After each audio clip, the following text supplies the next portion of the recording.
খাও এটা হচ্ছে এটা খাও আমি মাছ খাই হ্যাঁ কি হয়েছে?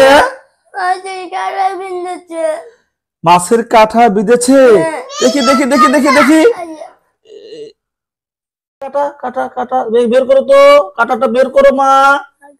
দেখি দেখি দেখি এই কাটা বের করছি, অনেক বড় কাটা। আপনারা এইমাত্র যে ভিডিওটি দেখতে পেলেন, এই ছোট ছোট শিশুদের কাঁটাযুক্ত মাছ দিয়ে কখনো একা একা খেতে দেবেন না।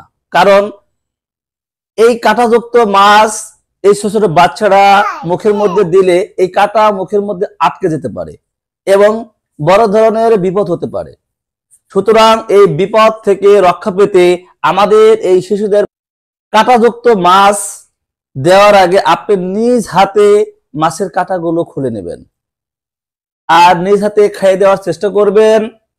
বাচ্চাদের নিরাপদ রাখবেন, আপনিও নিরাপদে থাকবেন, ভালো থাকবেন। আসসালামু আলাইকুম।